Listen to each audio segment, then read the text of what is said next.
Section 1. You will hear part of a conversation between an art auctioneer and their client. First, you have some time to look at questions 1 to 7.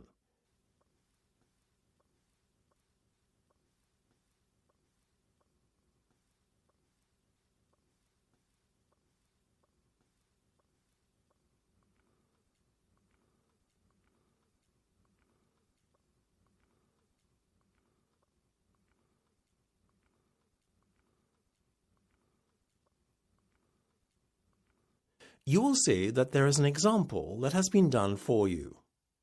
On this occasion only, the conversation relating to this will be played first. Good afternoon, madam. Yes, I see you successfully bid for lot 2374. Good afternoon. Yes, that's correct. The lot number of the auctioned article is 2374. So you write 2374 in the space provided. You should answer the questions as you listen, because you will not hear the recording a second time. Listen carefully and answer questions 1 to 7. Good afternoon, madam. Yes, I see you successfully bid for lot 2374. Good afternoon. Yes, that's correct. I hope you are satisfied with your purchase. If I may say so myself, I think you got a real bargain. What you paid is not much above the original reserve price of £300. I love P.J. Browning's work, and to be honest, I was prepared to pay a lot more. I'd decided beforehand that £500 would be my limit, so getting it £150 cheaper than I was prepared to pay for it was a wonderful surprise. I have to say that 17th century paintings of rural English scenes like this one are rather underrated. The art world seems to want abstract paintings by modern artists more. Geometric designs seem to be the trend today. Not my taste at all. I have a more conservative taste when it comes to art. The painting will blend in with my antique furniture at home. Well, I hope you have a big wall to put it on. Luckily, I'm very fortunate to live in a rather large country house. What are the exact measurements of the painting, by the way? The width is 1.5 metres, and the height is 1 metre. Without the frame, that is. If you include the gilt-covered frame, which is quite large to balance the size of the painting, you can add on another 0.5 metres for the width and the same again for the height, obviously. That shouldn't prove too much of a problem. I'm just happy I managed to win the bid for this wonderful painting. Before listening to the rest of the conversation, you have some time to look at questions 8 to 10.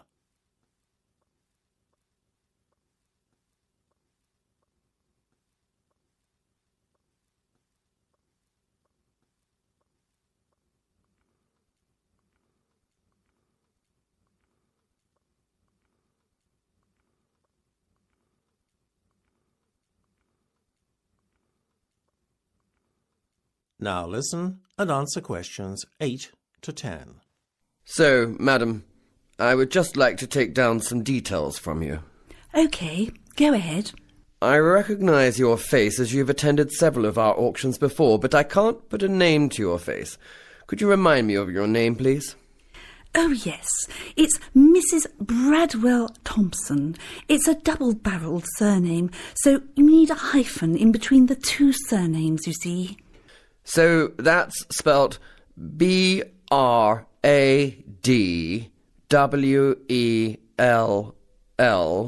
followed by a hyphen, then Thomson. Well, the first part's right, but you spell Thompson with a P in between the M and the S of the surname. OK. And your address, please? Yes, it's Charlton Manor. That's spelt CHARLTON.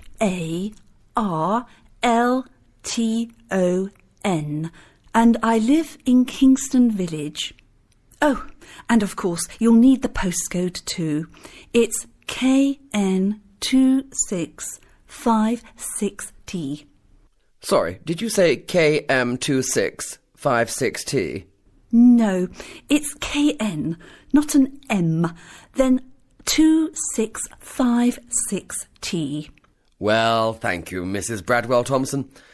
I think that's just about everything. Oh, and I need to know when you would like the painting delivered. We deliver on Tuesdays and Fridays, the week following an auction. Well, I'm having a long weekend break in the Cotswolds, a charming area of England, you know, so this coming Friday would be impossible. How about next Tuesday? No problem at all, madam. So that'll be the 23rd of March. Superb, thank you. Not at all, madam. It was a pleasure doing business with you. That's the end of section 1. You have half a minute to check your answers.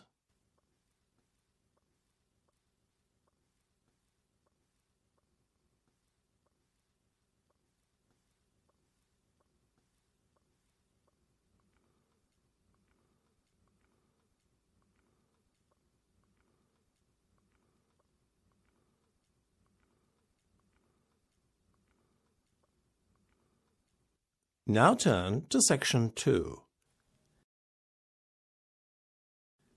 Section 2. You will hear the curator of an art museum talking to a group of visitors who are visiting the museum for the first time.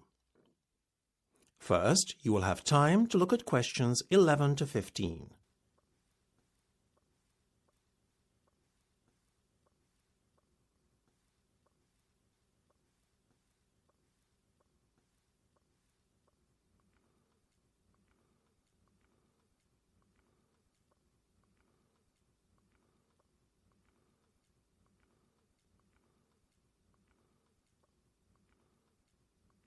Now listen carefully and answer questions 11 to 15. A very good afternoon to you all, ladies and gentlemen. I'm glad you've chosen to visit the prestigious TRITON Museum of Art today, and I'll look forward to showing you around. But first I would just like you to refer to the maps of the museum that you picked up on your way in. Now, where you picked up your maps is just to the left, as you enter the building outside the museum store. By the way, the store is a great place to pick up some souvenirs before you leave. Oh, and if anyone wants to leave a coat in the cloakroom, then please feel free to do so at no extra charge. It's just over there on the other side of the entrance to the museum store. Okay, so this nice spacious area we're now standing in is the Rotunda. It contains some of the museum's most striking sculptures. From here, you gain access to all the museum. Leading off from the Rotunda are the Warburton Gallery and our other large gallery that houses a permanent art collection. We'll be starting our tour actually in the Permanent Collection Gallery, as it's the nearest of the two galleries to the entrance. We'll make our way afterwards to the other gallery I mentioned, as it's right next door. Oh, the smaller room behind the Warburton Gallery that you see on your maps is just a storage space for the museum, and access is blocked off to the public by a railing across the entrance to that area. So now, where were we? Ah, yes. After we visited those galleries, which will take us a good hour as there are so many interesting exhibits to see, we'll make our way back across the Rotunda and visit the Cowl Room. It's right at the far end of the museum, on the opposite side of the Rotunda to the Warburton and Permanent Collection Galleries. It's one of the museum highlights and contains some high-quality contemporary art exhibits. Oh, I'm so sorry. I forgot to point out the ladies' and gents' toilets earlier. They're just before you get to the Cowl Room and are adjacent to the museum store. Don't go into the room opposite the toilets. That's our staff room area and kitchen. Right, so that's all you need to know for the moment. Let's begin the tour. Before you hear the rest of the discussion, you have some time to look at questions 16 to 20.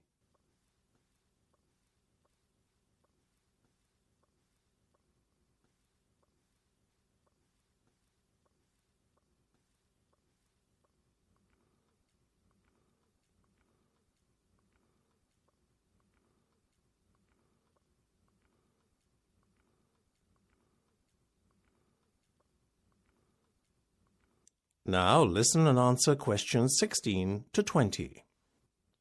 Well, I hope you all found the tour interesting. If any of you would like to become a patron of the museum, you can request information from the museum store. Being a patron entitles you to special discounts on visiting exhibitions and first refusal on tickets to special events.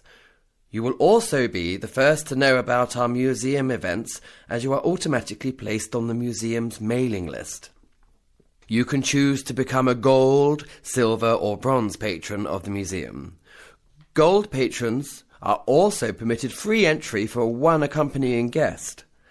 However, all patrons can receive year-round benefits that are not enjoyed by non-patrons. Having said all that, I would now like to announce some very special news. Next year will be our centenary celebrations. It's hard to believe it, but the museum was founded over 100 years ago. Accordingly, we will be seeing in the new year in style with a special masked ball. This has been organised in response to a special request from some of our patrons.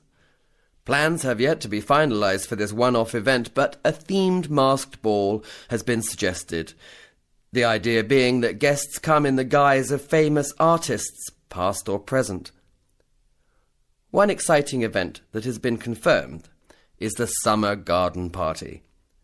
We are anticipating a lot of interest for this one, so it's best to book well in advance. Whilst the tickets are by no means cheap, we like to think that the price reflects the quality of the event. Amongst the many treats we have in store for you is a live orchestra playing in the museum's gardens, which are to the back of the main building. It is weather permitting, of course. Again, we are dependent on good weather in order for the barbecue to take place. Alternatively, a sit-down meal will be provided in the Cowl Room. Everything from the entertainment to the food is included in the ticket price, so there are no hidden extras.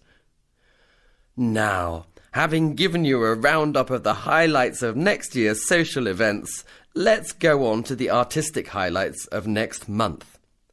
Coming up shortly is Ewan Bailey's newest installation, Light and Sound Waves. Always thought-provoking, his previous installations have been very well received. We will also have Hamish Barnes here for the first time as artist in residence. He will be encouraging visitors to adopt a more hands-on approach to art. Finally, last but not least, we will be exhibiting the work of Sean Long, who will be making his artistic debut. His work will be on show in the Warburton Gallery over the summer period. We are anticipating a large attendance at his exhibition.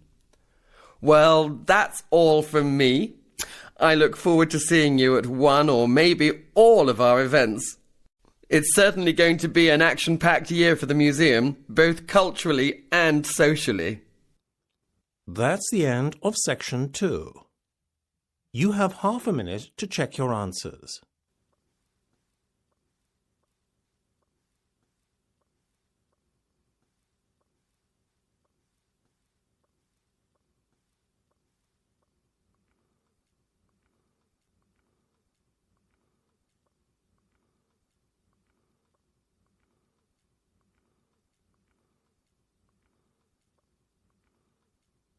Now turn to Section 3.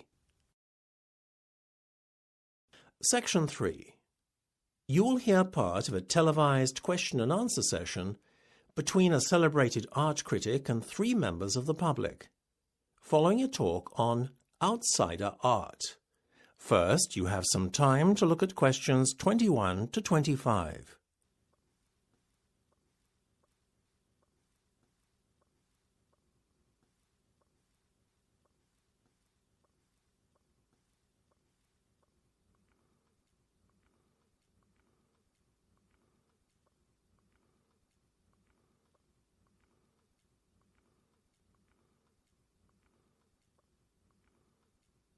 Now listen carefully and answer questions 21 to 25. I think I've said enough, so now it's the turn of the audience. Would anyone like to start the ball rolling and comment on anything I said earlier in my talk? Ah, that young gentleman over there. Hi, my name's Jake, and I've got a question for you. You referred to outsider art as being the work of self-taught rather than trained or professional artists.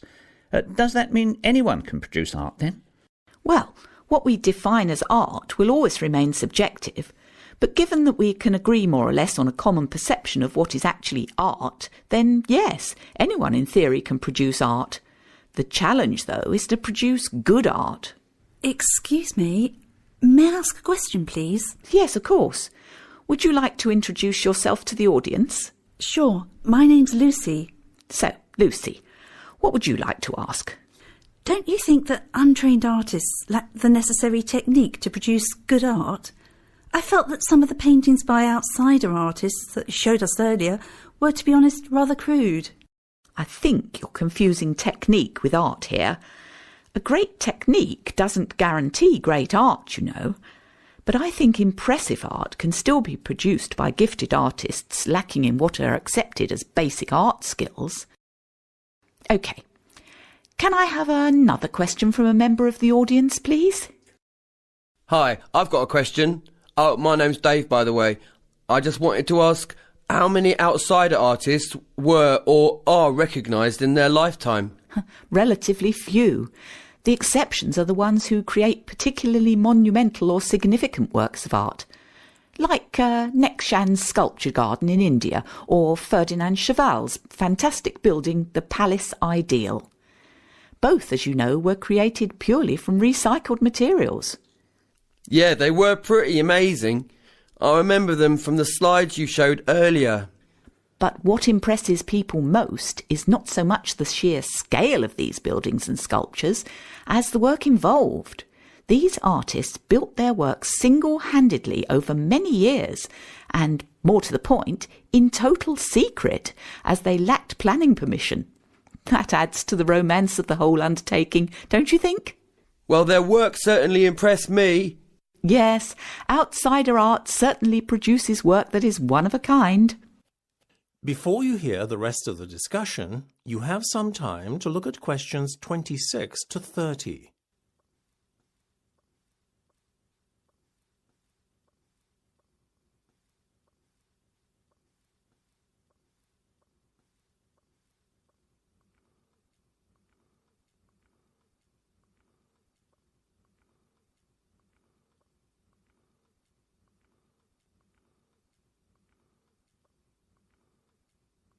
Now listen and answer questions 26 to 30. So, now I would like to post some questions to the audience. First, I would like to ask someone from the audience which, out of all the outsider artwork I showed you previously, is the most impressive and why.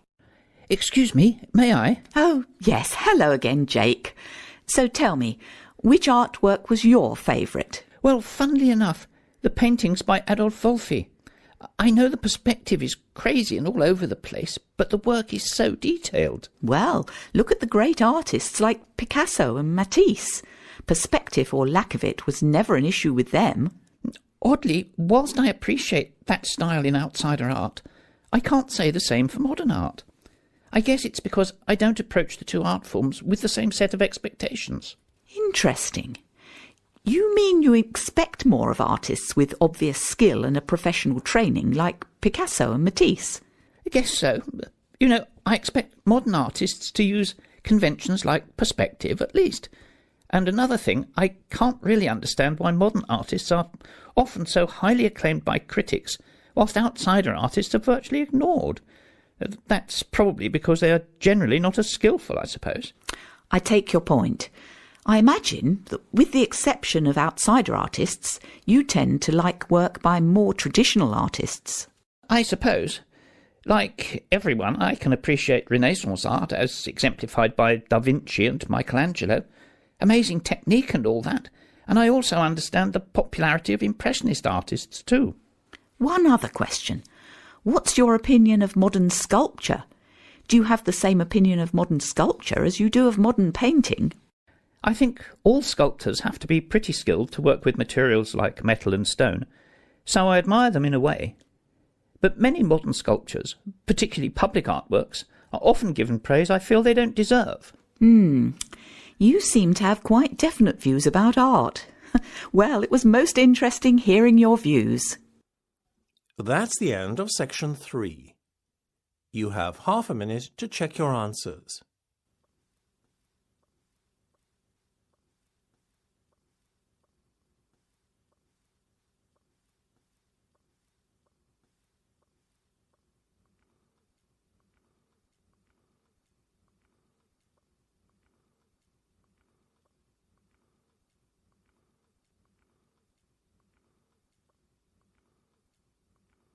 Now turn to section 4. Section 4. You will hear part of an art lecture. First, you have some time to look at questions 31 to 40.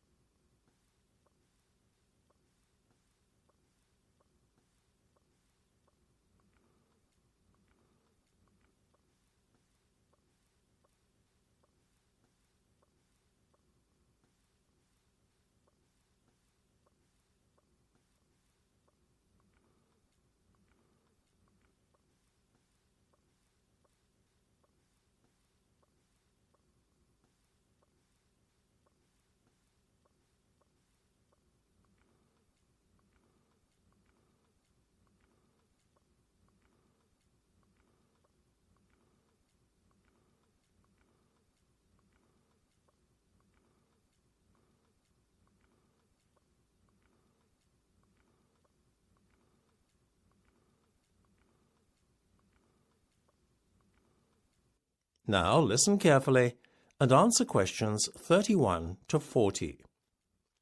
I have just shown you all some slides of a very varied set of paintings. I noticed, as I was showing the slides, a few giggles in the audience and a few looks of dismay. I guess entitling my lecture Unconventional Art Geniuses was a bit misleading.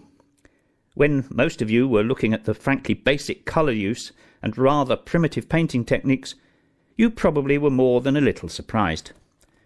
Well, I have a shock for you all. What I'm about to tell you next will help you understand the title of my lecture. All the slides I showed you previously are of artworks made by, wait for it, animals. Yes, I heard a few gasps in the audience when I said that. Whilst the artwork would be definitely primitive by human standards, when you consider that the artworks were executed by animals, then, well, they are frankly staggering. Nor were the artworks purely the work of our closest relatives, the apes. No, they were produced by animal artists drawn from a diverse pool of species, ranging from elephants to gorillas, birds and even sloths. In fact, in recognition of this, last year, London's Grant Museum of Zoology staged what organisers thought was the first interspecies show of paintings by animals. In the show, art was shown from an orangutan, a gorilla and an elephant. Whilst the gorilla and the orangutan produced works that bore a resemblance to the paintings of modern artists de Kooning and Klein, the elephant's work took a more figurative approach in the rendering of a flower pot. Now, before you all go thinking this is a revolutionary discovery, I would like to put the record straight. The contribution animals can make to the art world was highlighted as far back as the 1950s. In this decade, Desmond Morris, celebrated social anthropologist and author of bestsellers such as Body Watching and The Naked Ape, introduced Congo, the painting chimp, to the British public in a TV appearance. Back then, animal art makers were regarded as little more than a novelty. Today, however, animal artists are not viewed so much as novelties, but as sophisticated creators with skills and senses that they use to execute artworks in ways humans never can. As a result of animals being taken more seriously as creators of art, it has become commonplace today for zoos to provide materials to captive animals. The hope is that by giving animals the means to create art, they will be kept physically and mentally stimulated. Obviously, you can't give a lizard a paintbrush and expect it to draw. What the zookeepers do, though, is to give animals species-appropriate art materials and tools. For example, sloth bears, who feed by blowing away dirt from the forest floor to feed on termites, have been given a straw-like apparatus to blow paint onto a canvas. What is one of the most interesting discoveries to come out of all this, though, is the finding that animals voluntarily and instinctively participate in the creation of art. It seems, therefore, that animals derive as much pleasure as humans do in applying paint to canvas or making a clay or plasticine figure. The obvious conclusion to draw from all this is that there are more similarities between man and other animals than some of us might care to admit. However, just to satisfy the sceptics amongst you, there is something I would like to add.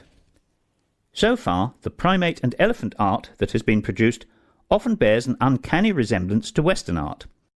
Certain conventions are evident in the animal's art that suggests a degree of human intervention. As proof of this, an elephant named Boon Mi was actually guided by a keeper who steered the animal's trunk to paint brushstrokes on a canvas.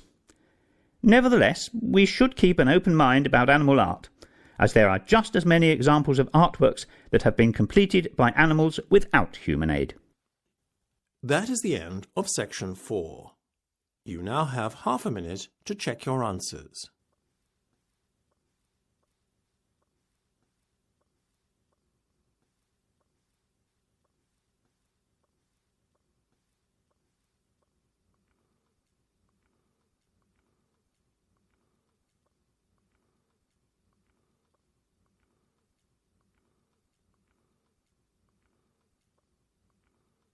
That is the end of the listening test. You now have 10 minutes to transfer your answers to the listening answer sheet.